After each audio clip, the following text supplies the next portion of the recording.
Nos Caminhos da Bíblia, com Frei Gilberto Teixeira.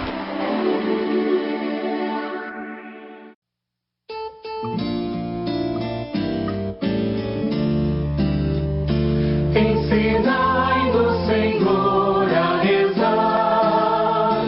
Ensinai-nos, Senhor, a rezar. Ensinai-nos, Senhor, a rezar. Ensinai-nos, Senhor, a rezar. Irmãos e irmãs, paz e bem, hoje sexta-feira, dia 4 de novembro. Nós continuamos nossa reflexão à luz das catequeses do Papa Francisco sobre a oração do Senhor, o Pai Nosso. Hoje prosseguimos então meditando sobre esta relação que Jesus nos convida a ter com Deus, uma relação de proximidade, chamando-o de Pai, e Pai Nosso, Pai de cada um de nós. Chamar a Deus de Pai é também chamarmos-nos irmãos e irmãs. Iniciemos em nome do Pai, do Filho e do Espírito Santo. Amém. Rezemos então a oração do Senhor.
A reflexão de hoje refere-se ao Evangelho de Lucas.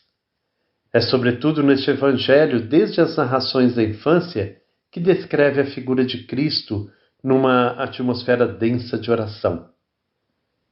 Neste Evangelho nós encontramos os 3 cânticos que marcam a oração cotidiana da Igreja na liturgia das horas.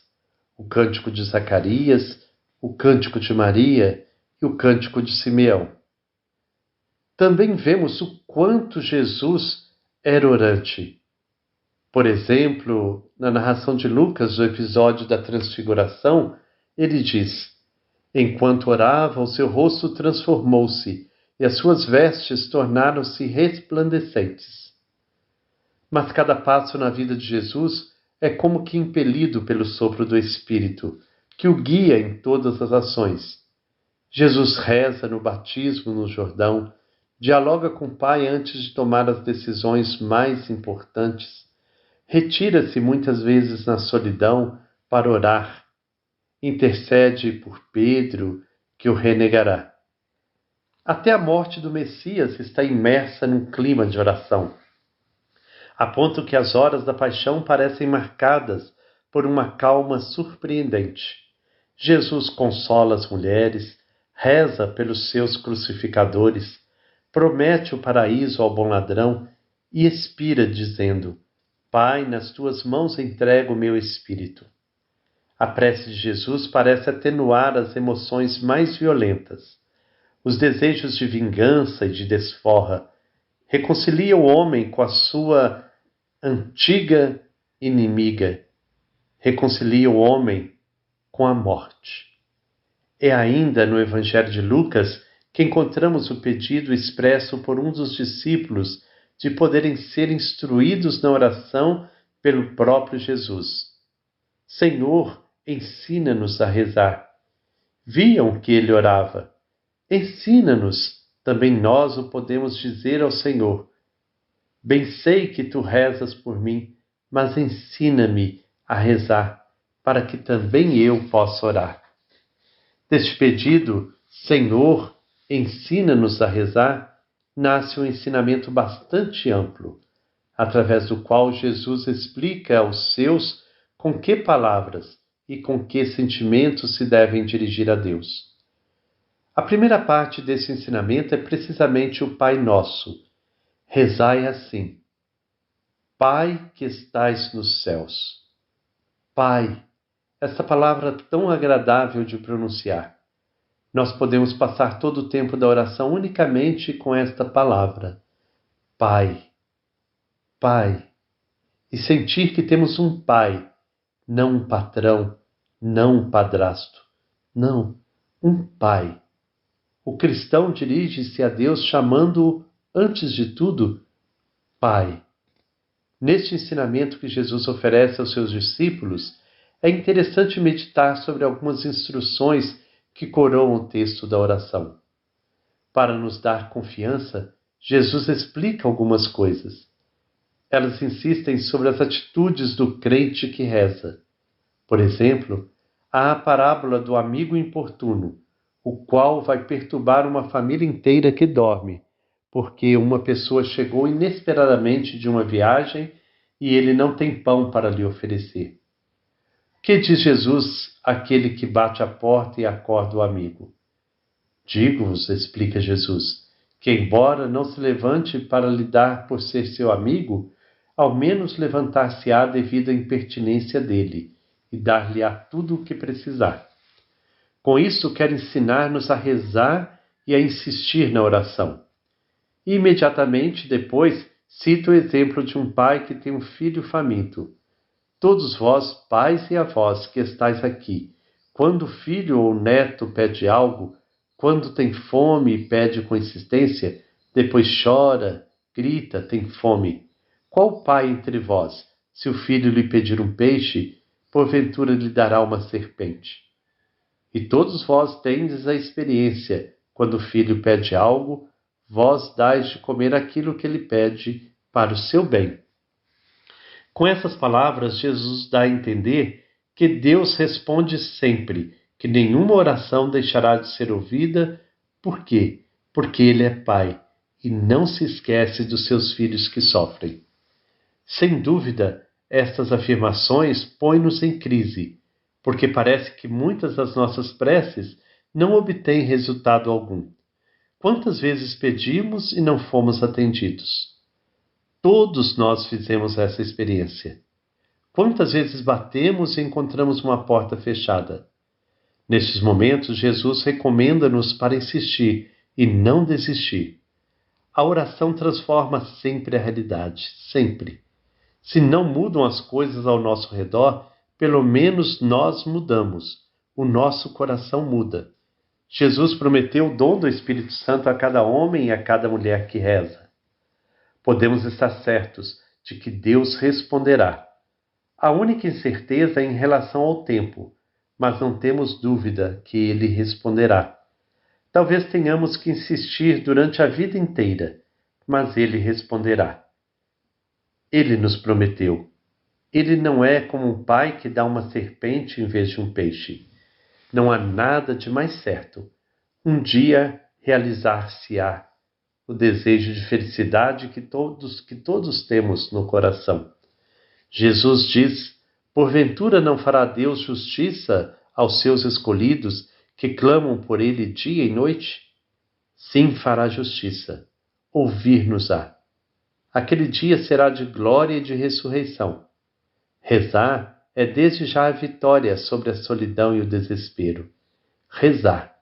A oração muda a realidade. Não o esqueçamos. Ou muda as coisas, ou transforma o nosso coração, mas muda sempre. Rezar é desde já a vitória sobre a solidão e o desespero. É como ver cada fragmento da criação que fervilha no torpor de uma história, da qual por vezes não entendemos o porquê, mas está em movimento, está a caminho. E no final de cada estrada, que há no fim do nosso caminho? No fim da oração, no final de um tempo em que estamos a rezar, no fim da vida, o que há? Há um Pai que espera todos e todos de braços abertos. Pai nosso que está no céu. Olhemos para este Pai e peçamos: Pai, ensina-nos a rezar.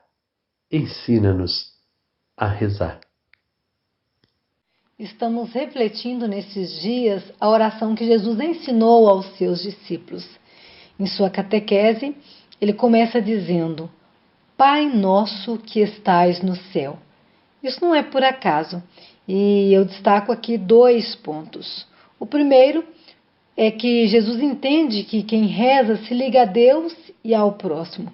Ele apresenta o Pai como sendo nosso e não exclusividade do eu. Aqui confirma-se que a oração só tem sentido se me conecta com os outros.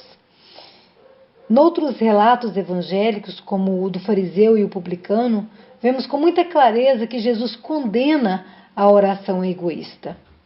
Segundo ponto, ao chamar a Deus de Pai, Jesus quer que também seus discípulos vivenciem a experiência da intimidade com o Pai.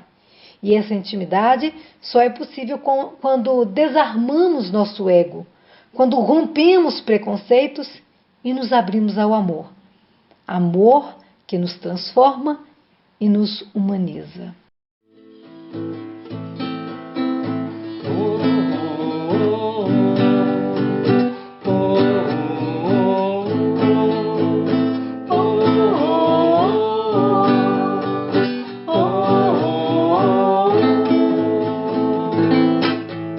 Queremos fazer tua vontade, és o verdadeiro Deus libertador.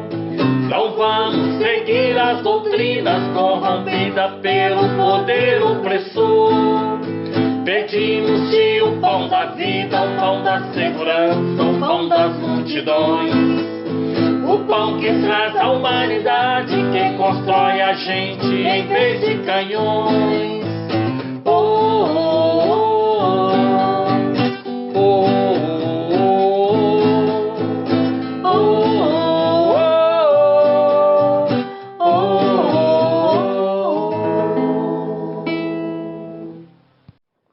Chegamos assim ao final desta reflexão de hoje, que nós possamos então cada vez mais pedir ao Senhor que nos ensine a rezar, nos ensine a ter coração de filho, de filha, e assim, chamando a Deus de Pai, construirmos um mundo de irmãos. Que o Senhor nos abençoe, em nome do Pai, do Filho e do Espírito Santo. Amém. Paz e bem.